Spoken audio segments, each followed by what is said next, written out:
The research vessel Roar's reach drifted quietly in the dark space between stars. Its crew had been on this mission for 7 months, far away from human colonies, mapping uncharted systems.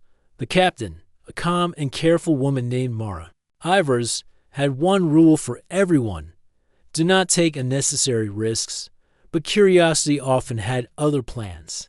Dr. Alara Voss stood in the airlock, adjusting her suit seals. She was not a soldier, not an engineer. She was a xenolinguist, trained to study languages and cultures of alien species.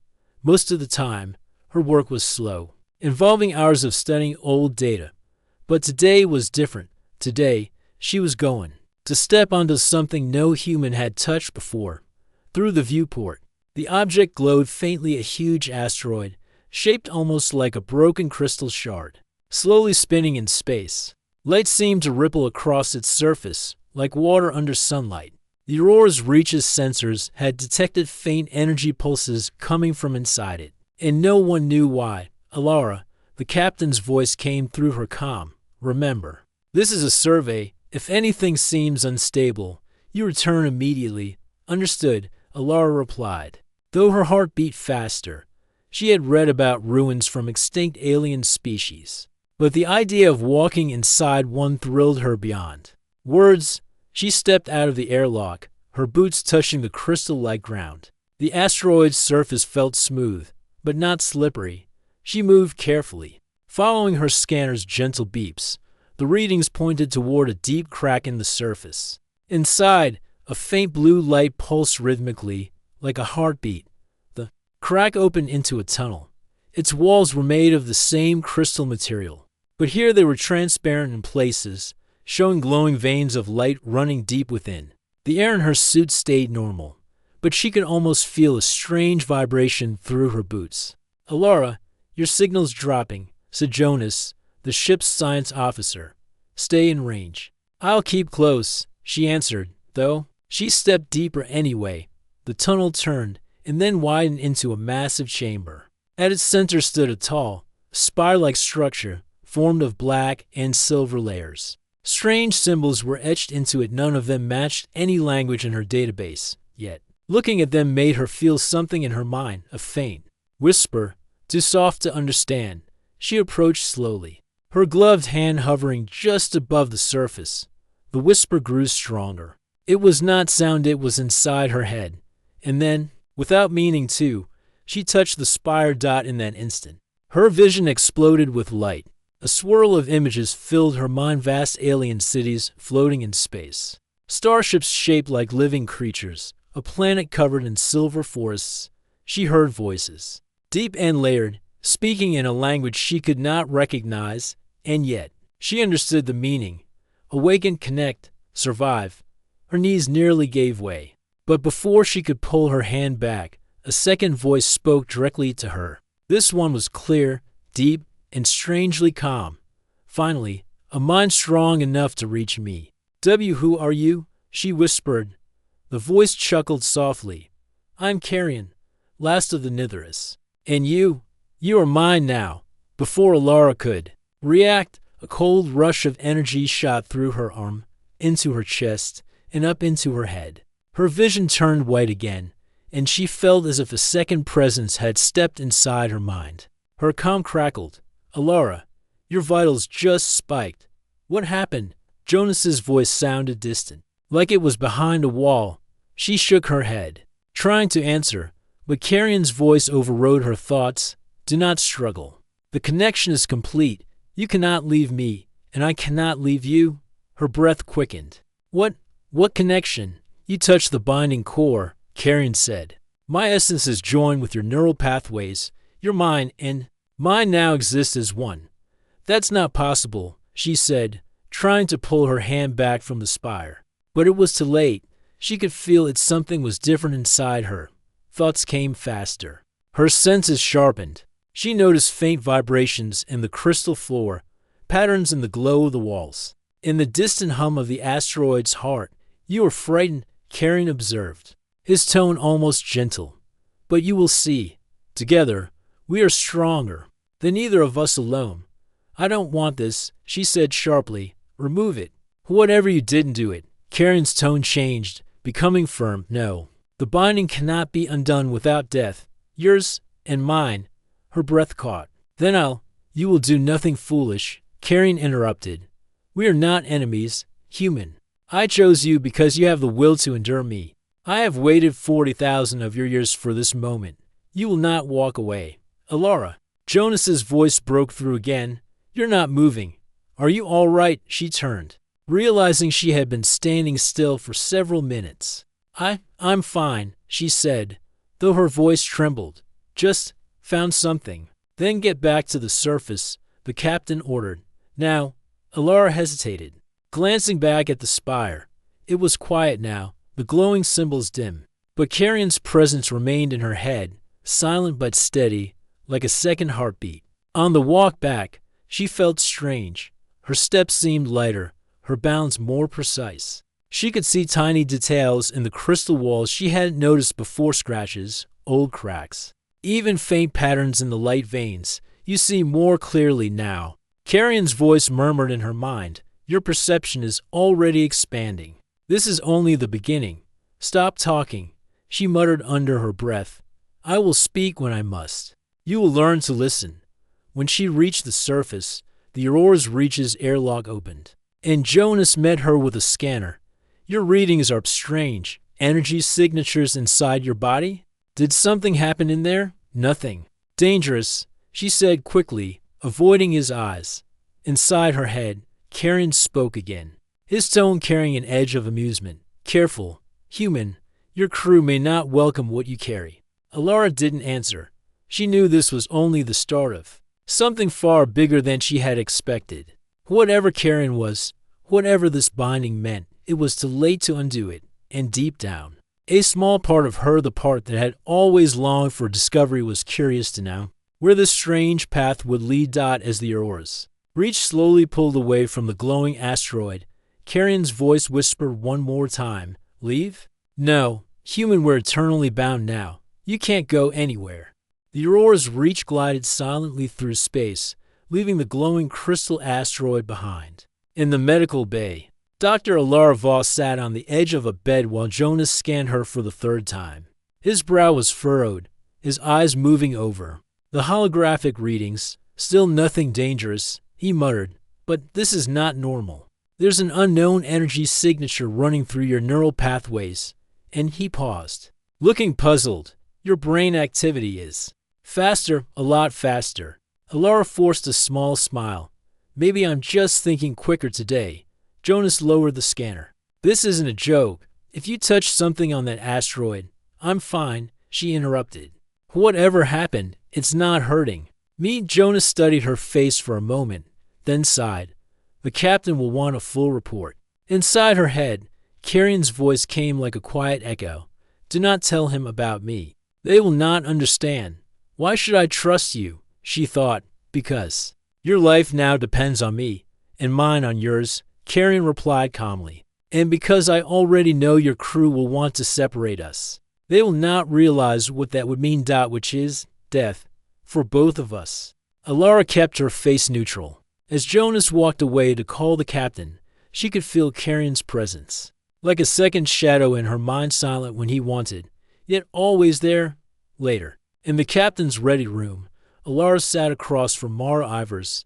The captain's dark eyes were steady, her hands folded neatly on the desk. I'm not going to ask twice, Mara said. What happened down there? I found a structure, Alara said carefully. It had symbols, and when I touched it, I saw images, like memories. Then my readings went strange. Strange? Mara repeated. Jonas, standing nearby, added, she has an active energy field inside her. It's integrated. Not just on her skin, it's in her neural system. The captain's gaze sharpened. Could it be dangerous? Jonas hesitated. It could, or it could be harmless. I can't tell without more study. Mara leaned back. Until we know more, you are under observation. No solo work, no leaving the ship without clearance. Inside her mind, Karen's voice was sharp. They fear what they don't control. You must not let them take you away from me. Alara kept her expression steady. Understood, she told the captain, That night, Alara lay in her small cabin, staring at the ceiling. She had thought maybe she could ignore Carrion's presence, but it was impossible. She could feel his attention, like he was watching the world through her eyes. "Do you ever sleep?" she whispered. "No. My kind has no need for sleep. But I can be silent if you wish." "You said your kind nitherists?" "Yes, we were thinkers, builders, travelers of stars. But when our world was destroyed, we found a way to survive by joining with other minds. The binding kept our memories alive, even when our bodies were gone." Alara turned on her side. "So, I'm, what, your host? Not just a host, a partner." "That's easy for you to say," she muttered. "You didn't ask me first. If I had asked, you might have refused. And we would both still be trapped me in endless silence, you and your small human life." She frowned at the ceiling. "My life wasn't small. Compared to what you will see now, it was." Carrion said gently, "Already you sense more patterns. Details, connections you missed before. Soon you will process languages instantly, anticipate movement before it happens, and see beyond human limits." Alara closed her eyes. "That sounds useful, but it doesn't make this okay." Carrion didn't answer, and for a while, the silence felt heavy. The next morning, Alara walked into the mess hall. Crew members were already eating, but conversations dipped when she entered.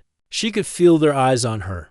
Whispers followed too low to catch every word, but enough to know she was the subject. "They suspect you," Carrion murmured. "Your behavior changed. Your body language changed. Humans notice more than they admit. Can you not comment on everything?" She thought back. "I will, when it matters." Jonas entered the room, carrying a datapad. "Alara," he said, motioning for her to follow. "You should see this." In the lab, he brought up a holographic image of the asteroid's energy readings before and after her visit. Before, faint and irregular pulses. After, a sudden spike, as if something inside it had woken. "You didn't just find something," Jonas said. "You activated it." Alara stared at the readings. "So what does that mean?" "It means whatever's in you is connected to that place, and it's still active." Carrion's voice came, quiet but urgent. "Do not let him scan deeper. My signature will reveal too much." Jonas was already moving toward a more advanced scanner. Alara stepped back. "Not now," she said quickly. "I'm tired. Maybe later." Jonas frowned, clearly suspicious. "All right, but don't wait too long." Hours later, as Alara worked alone in the analysis lab, Carrion suddenly spoke, his tone sharp. "There's a signal nearby." "What kind of signal?" She whispered. "Not human, and not friendly." Her heart skipped. "You can detect that. I can feel the frequency. It is a Silther scout vessel." "Silther? Predators. They hunted my kind for centuries, taking our bound minds and forcing them into their machines as weapons. If they detect me, they will come for us. ELA or a single quotes as stomach tighten. Why us? Because I'm the last free Nither's mine. To them, I am worth more than your entire ship. She gripped the edge of the table. "Does the crew know?" "They cannot sense it yet, but the signal is getting closer." Alara glanced toward the door. "We have to tell the captain. If you do, she may decide to hand me over to protect her ship. And that means your death." She froze. "You're saying we can't tell anyone?" "Not until we have a plan." That evening, during the ship's routine systems check, Alara felt her hands moving before she consciously decided to. Her fingers flew across the console, running sequences she didn't recognize. "What am I doing?" she hissed. "Hiding our signature from the Silther sensors." Carrion answered. "Your hands. My knowledge. You can control me only if you allow it. Right now, you are allowing it." Alara hesitated but didn't stop him. Her hands moved faster than she thought possible, closing down energy leaks and adjusting shield harmonics. After a moment, Carrion said, "Done. They will pass without detecting us for now." Alara leaned back, breathing hard. "This is, too much. You will adapt," Carrion said softly, "and soon you will not want to be without me." She didn't answer, but deep inside, she knew he might be right. That night, in her cabin, Alara stared out the small window at the stars. She could feel Carrion there, silent but awake. Why me? She finally asked aloud. Because you touched the binding core with a mind strong enough to bear me. Many have tried before you. None survived the connection. She swallowed. So I'm just lucky or destined, Carrion replied. Outside, the stars seemed calm. But Alara knew a shadow was moving somewhere out there, hunting.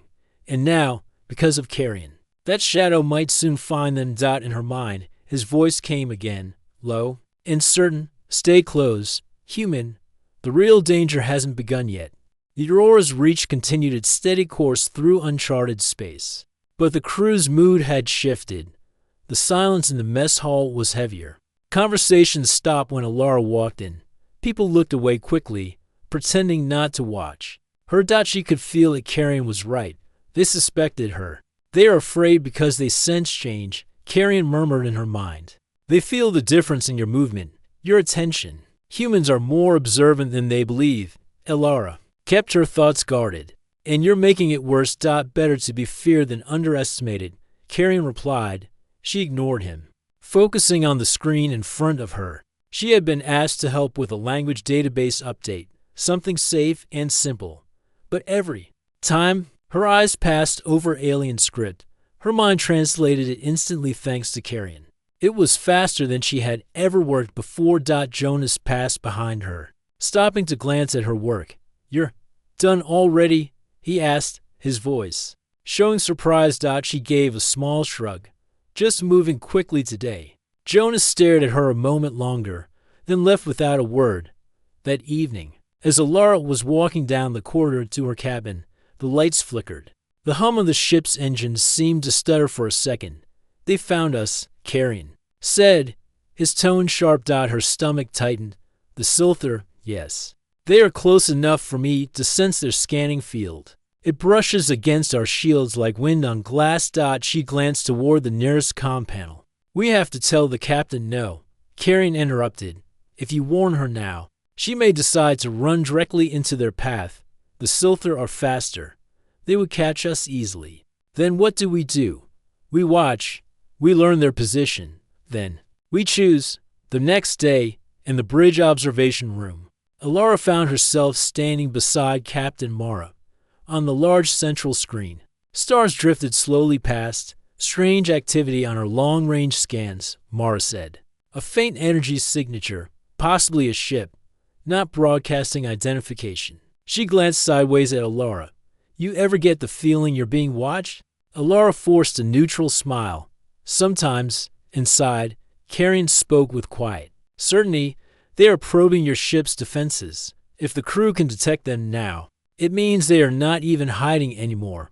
Why not attack now then? Because they want to be sure I am here before they risk themselves. Mara's voice pulled her back. If we can't identify them, we'll change course. I don't like unknown ships shadowing us. Alara stayed silent. She didn't dare speak. Carrion's name. That night, Carrion showed her something new. As she lay in bed, her mind was suddenly filled with a vision, not a dream, but a memory. Towering alien starships with smooth, flowing lines moved across the sky of a planet covered in silver forests. Above them, Silther warships descended like black blades. She felt Carrion's emotions inside the memory, pride at the Nithris fleet, dread at the sight of the enemy. The battle that followed was chaos, light and fire tearing through the air. Cities vanishing in moments. The vision ended with Carrion's voice, heavy with something like sorrow. That was the last time I saw my people free. After that, the Silther hunted us one by one. Alara sat up, breathing hard. You survived by binding to someone. Yes, a willing partner, long ago. When he died, I was left drifting, silent, until the binding core was found by you. She looked toward the dark corner of her room. And now they're coming for you again, for us. Carrion corrected. They will not spare you. When the Silther take a bound mind, they kill the host instantly. The thought sent a cold shiver down her spine. 2 days later, the Aurora's Reach slowed its engines to investigate a faint mineral reading from a nearby asteroid field. It was supposed to be routine. But when the ship entered the outer edge of the field, the proximity alarms sounded. A ship appeared on the screen, sleek, black, and sharp-edged. Its surface seemed to shimmer faintly, bending light in strange ways. No identification lights. No friendly broadcast. That's not a design from any chart, Jonas said from the science station. Mara's jaw tightened. Open a channel. Whoever they are, I want to know their intentions. No answer came. The black ship drifted closer, like a predator circling prey. Carrion's voice cut into Alara's thoughts. Silther Hunter class. Small, fast, but dangerous. They won't talk. They'll strike without warning. Alara's hands tightened on the console railing. Then tell me how to stop them. The ship's weapons can't match theirs in open space, but we can use the asteroid. Field force them into close quarters where their speed means less. She quickly looked toward the captain. If we move deeper into the asteroid field, they'll have trouble following. It could buy us time. Mara studied her. How do you know that? I've read about similar tactics, Alara lied. The captain hesitated, then gave the order. The Aurora's reach turned, weaving between giant spinning rocks. The black Silther ship followed. It was faster, sliding between asteroids with frightening precision. Every few moments, a faint blue light flashed along its side targeting systems, locking on. Shields up, Mara called. Carrion spoke calmly inside Alara's mind. Now, tell them to cut power to the outer shield grid for 3 seconds. Then, restore it. That makes no sense. Do it. Alara leaned toward Jonas. Cut the outer shield power for 3 seconds? Trust me. Jonas stared at her, shocked. That's insane. Do it, she snapped. He hesitated, then obeyed. For 3 seconds. The outer shield grid went dark. The Silther ship, sensing weakness, moved in fast to fast. An asteroid's shadow shifted, and one of its jagged peaks scraped against the enemy hull. The black ship veered sharply, losing speed. Mara didn't waste the chance. Fire. The Aurora's Reach's weapon struck, sending sparks across. The Silther ship's surface, it wasn't destroyed, but it pulled back, disappearing deeper into the asteroid field. The bridge was filled with tense breathing. Jonas turned toward Alara, eyes narrowed. How did you know that would work? She forced herself to smile. Guess I was lucky. Inside, Carrion said quietly, not luck. Experience. Hours later, when the crew thought they were safe, Carrion gave Alara a warning. They will be back. That was only a test. They know I am here now. Alara closed her eyes. Then what do we do? Carrion's tone was steady, but there was something almost eager beneath it. We prepare for the real fight, and for that, I will need to show you what you are truly capable of. The crew of the Aurora's Reach worked in tense silence. The Silther ship was gone for now, but everyone knew it could return at any moment. Captain Mara had ordered full power to the shields and weapons on standby. Patrols walked the corridors. Even the usually relaxed crew members kept their eyes on the displays, checking for the faintest sign of danger. Alara felt it all, every glance in her direction, every whisper that stopped when she passed. She knew the crew still wondered how. She had predicted the enemy's movements in the asteroid field. They will keep wondering, Carrion said in her mind, until the day they realize the truth, which is, she asked silently, that we are more than human or nitherists now. We are both. That evening, while she was in the observation deck, Carrion's voice broke into her thoughts with urgency. They are coming. Back. But not alone. She straightened in her seat. How many? 3 Hunter-class ships. One is the same as before. The other 2 are armed with long-range weapons. They will not make the same mistake twice. Alara left the observation deck and hurried to the bridge. Captain, she said, they're back. We have to move before they trap us. Mara frowned. How do you know? Alara hesitated, then said, call it instinct. The captain studied her for a long moment. Then she nodded to Jonas. Check. Long-range scans. A moment later, Jonas confirmed it. 3 ships, closing in fast. Mara's voice turned sharp. Engines to maximum. Change course. 30 degrees port. Prepare for evasive maneuvers. As the Aurora's Reach turned sharply through space, Carrion's thoughts flowed into Alara's mind like a second layer of vision. He showed her a map of the system, a glowing image overlaid on her sight, highlighting the positions of the asteroids, the ships, and the safest routes. We can't outrun them forever, he said. There's another way. What way? The Nithris beacons images formed in her mind tall. Spire-like towers, much like the one she had found on the crystal asteroid. Only these floated in deep space, hidden in places where no ship would accidentally pass. They can call my kind from their long rest, Carrion continued. Others who were bound long ago and left dormant, they can awaken to help us. Alara stared at the vision. Why didn't you tell me before? Because activating them will reveal our location to the Silther and many others. If we call for help, the galaxy will know I still exist. So it's a risk. Yes, but without help, we will not survive the next encounter. On the bridge, the Silther ships began to close in. The main screen showed their dark shapes sliding through the stars like hunting animals, shields holding, Jonas reported. But they're positioning to box us in. Alara stepped closer to the captain. There's something we can do, something powerful. But you have to trust me. Mara's eyes narrowed. And if I don't, then we fight 3 ships alone, Alara said simply, and we lose. The captain hesitated, then gave a short nod. You have 2 minutes to explain. Alara took a slow breath. She couldn't tell the whole truth, not yet. There's an old network in this region. If I can reach it, I can send a signal to call for help. But the signal will give away our position. Once it's sent, we'll have company, good or bad. I can't promise. Mara glanced at Jonas. He shook his head slightly, but the captain's jaw tightened. Do it. Carrion guided Alara to the engineering deck. Her hands moved across the console with a speed and precision that startled the engineers watching her. She entered long strings of alien symbols, lines of code no human system had ever seen. Opening the beacon channel, Carrion said in her mind. Once I begin, there is no turning back. Do it, she answered. The ship's lights flickered as energy rerouted.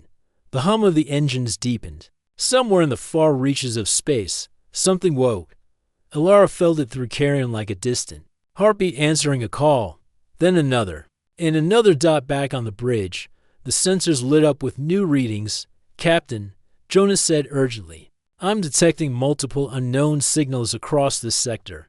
They're converging here. Before anyone could react, the Silther ships changed formation. Instead of pressing the attack, they began to pull back, like predators sensing danger. They're retreating, Mara said, surprise in her voice. Not for long, Alara murmured. They'll come back with more.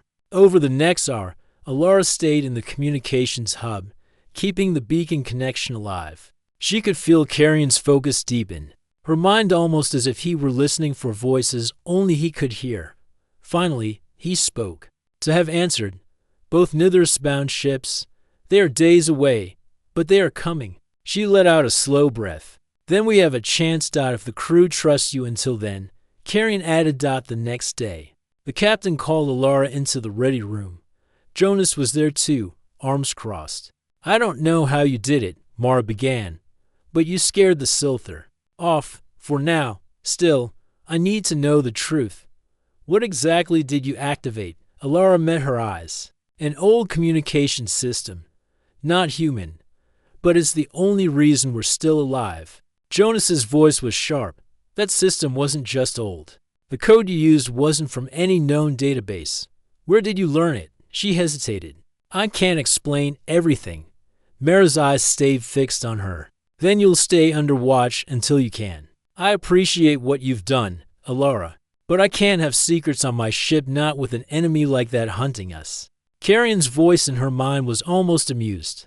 They are closing their circle around you. Soon, you will have to choose your crew. Or me. Alara kept her expression calm. Understood, Captain. That night, in her cabin, she stood by the window, watching the stars. Carrion was quiet for a long time, but she could feel his presence steady, unblinking. Finally, he spoke. You felt it too, didn't you? The connection. To the others, yes, she whispered. It was like a part of me reaching out. That is what we are now. Not to beings, but one. And soon, you will see what that truly means. She closed her eyes. Somewhere out there, help was coming. But so were the Silt hard. In the darkness, Carrion's voice carried a mix of warning and certainty. When they arrive, the galaxy will change, and so will you? 3 days after Alara sent the beacon signal, the Aurora's reach floated in the quiet edge of a dead star system. The crew worked with silent tension, knowing the Silther could reappear at any time. Alara stood on the bridge beside Captain Mara. The main screen showed nothing but cold stars. Yet deep in her mind, Carrion was alert, as if listening to whispers across the void. "They are close," he said. "The ones who answered are almost here." "And the Silther?" she asked. "They will not miss this meeting. They know the beacons as well as I do." When the first Nithers-bound ship arrived, the crew was silent. It did not look like any human vessel. Its surface shimmered like liquid crystal, changing color as it moved. No visible engines, no weapons. But Alara could feel its power through Carrion, like a deep pulse in her chest. "That's one of them?" Mara asked quietly. "Yes," Alara said. "And another is coming." Moments later, a second ship appeared. Even larger. Its long, sweeping arcs made it look like a frozen wave of glass and light. Before anyone could speak, the sensor screamed. With new readings, multiple incoming signatures from the opposite side of the system. Jonas's voice was tight. "Silther Fleet 6 ships this time." The bridge came alive with shouts and orders. Mara called for battle stations. Shields went up, weapons charged. The two Nithers-bound ships moved between the Aurora's reach and the approaching Silther. No radio signals, no words, just a strange hum in the background of Alara's mind. "They speak through the bond," Carrion explained. "No human ear will hear them, but you will." And she did. Faint thoughts, not in any language she knew, yet she understood. Their meaning: "We are here." The bond still lives. The Silther fleet entered the system in a sharp formation. Their ships were black and angular, built for speed and killing. They spread out, trying to encircle the humans and Nithers alike. Alara felt Carrion's focus sharpen. "They will try to cut us off before the others can act. But we can turn their own pattern against them." "How?" she asked silently. "By doing what no Nithers would expect from a human, taking the risk of the first strike." She turned to Captain Mara. "We can't stay on defense. If we move now, we can break their formation before they close the trap." Jonas stared at her. "That's insane. We'd be flying straight at them." "Yes," Alara said. "And that's exactly why it will work." Mara hesitated, eyes locked on Alara. Then she gave the order. "Helm forward, maximum thrust." The Aurora's reach shot forward, engines burning bright. The Silther reacted instantly, shifting to block. But as they moved, the Nithers-bound ships glided into new positions, cutting off the Silther. Ships from the rest of their fleet. Alara's hands flew across the targeting console, guided by Carrion's mind. Every movement felt natural, as if she had done it 1,000 times. "Target locked," she said. "Fire." Mara ordered. Twin blasts of energy hit the lead Silther ship. Its shields flared, then failed. The ship spun out of formation. The Nithers ships struck next, not with weapons humans could see, but with bursts of light that seemed to bend space itself. Silther hulls rippled and warped. Systems failing. 2 more enemy ships broke apart in silence, but the remaining Silther were not fleeing. They pushed harder, weapons lighting the darkness. The Aurora's reach shuddered under the impact of a direct hit, shields at 60%. Jonas shouted. "We can't last like this," Alara thought. "Then we must join fully," Carrion replied. "What does that mean? No barriers, no separate thoughts. One will, one purpose." She hesitated.